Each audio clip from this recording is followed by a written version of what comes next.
Everybody, this is Rod Thomas about two sensitive topics. The first one is for my military brothers and sisters out there, and you're celebrating sexual assault prevention awareness. And this is a very sensitive topic about all of us. For me, I actually have something close, but it's nothing considered to what I had with a friend. I'll tell you two quick stories. The first one's going to be about me. The first one was I was in high school, and you know how everyone talks about being gay and being lesbian and stuff like that. Well, all of us have had our situations to where we wanted to say, hey, if I ever got approached by this, that, and the other, I'd knock him out. You know what I'm saying?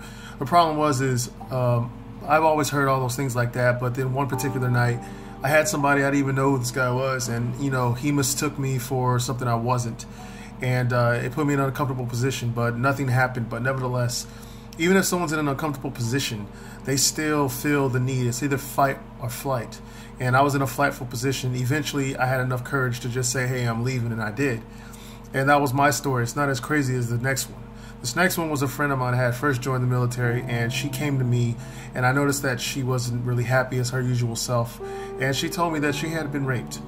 And the problem with that situation was I remembered everything that I learned from this training that I had, and it was very, very helpful to my friend. She at first didn't want to do anything because she was afraid that he may lose his career.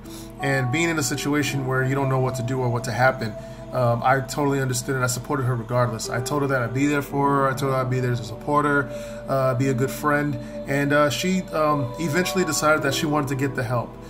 She got the help, and then she decided that she wanted to finally report it. By the time she wanted to report it, the guy had already transferred. The problem with the situation was I think the guy should have got what he deserved. He got away with something that is very, very sensitive to both men and women alike. No one should ever have that situation happen to them. It's a very sensitive topic. So make sure you're looking out for everybody out there to make sure and ensure that they're not getting hurt. And if you are going to be there to support them in their situation, don't ever force them to do anything that they're not ready for. Just continue to support them no matter what, okay? And now the next thing is also for those who are not in the military, but those who are aware, this is Autism Speaks. And this is a very, very important topic as well. I actually know someone, and they asked me a special request to mention this. It says, and I quote, "If you've met one person with autism, you've met one person with autism," by Dr. Stephen Shore. Now, that quote might not really make much sense to a lot of us, but it makes sense. Not every autistic person has the same situations going on, okay? Some people have an autistic action on them that are diagnosed with autism that gives them an enhanced ability of certain aspects of maybe attributes like sports, dancing, hearing, seeing, talking, speaking, listening, stuff like that. But then at the same time, there's also autism that makes them not understand what's going on and all that. It's not right for anyone to treat children any differently based upon their diagnosis. Everyone is different. No one is the same. Especially when it comes to children, some children don't get the opportunity to experience certain things because of their autistic diagnosis.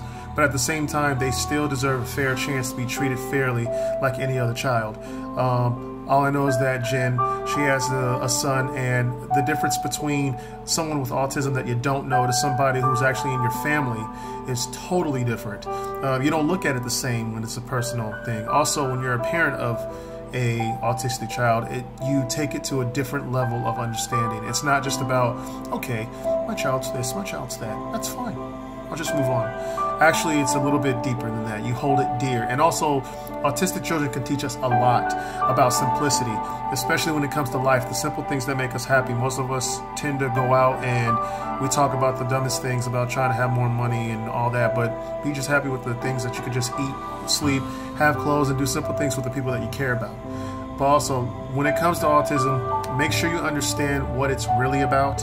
Nobody is the same when it comes to autism. There's different diagnoses for them.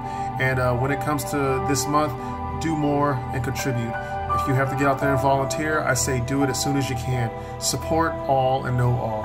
Whether it be the military with SAPR training, which is sexual assault prevention, or autistic children out there, make sure you do it the best of your ability to make sure you understand what's going on. So make sure, as I said before, this month of the color is teal. So support your autistic children, support your brothers and sisters in fighting off the sexual assaults, and make sure you are not a victim yourself, okay? Do whatever you can to stay protected, and as well as give the opportunity and chance for children who need it. This is Rod Thomas, right now.